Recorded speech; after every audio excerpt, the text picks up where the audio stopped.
Okay, let's switch gears really quick and talk money. Cashing in this morning, keeping your personal information safe. The Federal Trade Commission investigating the massive Equifax breach. It turns out the company apparently knew they were vulnerable to a hack and didn't do a single thing about it for months.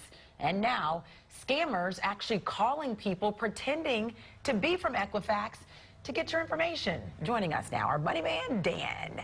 Hello, good morning. I feel like it's a case of deja vu for us. We sat on the couch last week and talked about it. Now we just have Scott. We'll probably be talking about this for a while, right? 143 million of us have had our private parts exposed Yikes. by Equihacks. Yeah, right? That's what we should call them, right? It's unbelievable what these guys have done. And as you said, Lauren, they sat on this for a while, which is really awful. So I suspect this is just the beginning. We're going to see more fallout. Some of the executives were canned yesterday. You're going to see a few more of them go.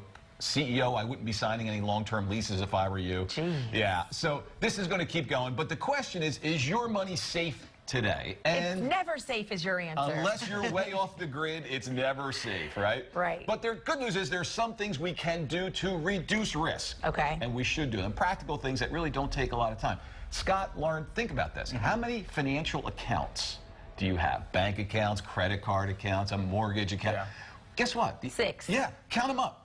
It's a lot. The average American household has 15 financial accounts at different institutions, right?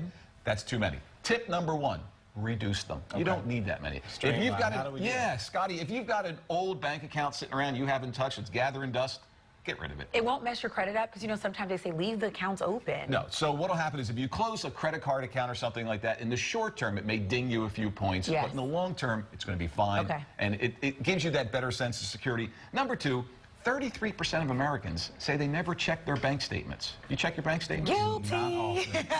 Guilty. Yeah, they know more about what's in their mini-wheats than they know what's going on in their bank account, for crying out loud. Check your bank statements at least monthly. Come on, man up, folks. Open the statement, check it out. If there's something going on, you want to know quickly, right? Do you know why I don't check it? I think it's going to be to your third point. Go ahead. Because I get text alerts whenever I swipe my card, so I know sort of what's being spent. Number 3, sign up for those text alerts, right? Your bank, your credit card company, they will offer you the service. They'll text you when there's activity. I know it sounds like overkill, but if you're really worried about this stuff, go ahead and do it. Consider one of those subscription services like LifeLock. It's going to cost you some money, right? And it's not 100% foolproof, but it does add a layer of protection. And then there's the credit freeze, right? I know we talked about that, but you can't do that if you're about to buy, like, make a major purchase, right? It sounds great, right? I want to freeze my credit report so no one can see it. And it is a good idea if you have no plans to either get a new job, get a new apartment, apply for. You see, your credit report now is your financial passport. Right. Right. So even leasing a new iPhone, and there's a lot of folks out there that are going to do that in the next few weeks. Without your credit report, you're not going to get it. So yes, you can freeze your credit report by calling one of the agencies and doing it, but the reality is you will need access to that credit report to live your life at some point. So you have to unfreeze it at some point. Okay. Thaw it out. Thaw it out. I do have one question. Yeah.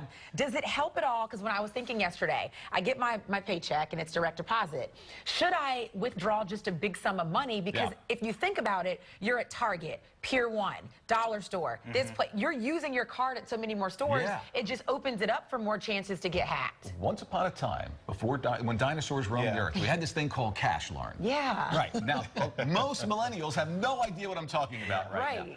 Absolutely. If you can walk around with a wad of cash and do it, sure, why not? The reality is, in our modern economy, folks aren't using cash. Okay. So you really want to take those extra steps to protect your plastic. All right. Protect the plastic. Yeah. You don't want some hood going to Disney World on your identity. What's the best website to check our credit again? Yeah, I love creditkarma.com. Okay. It's a freebie. It's legit. And, you know, it's relatively safe. Although now we have to always caveat the word safe, right? That's true. Yeah. All right.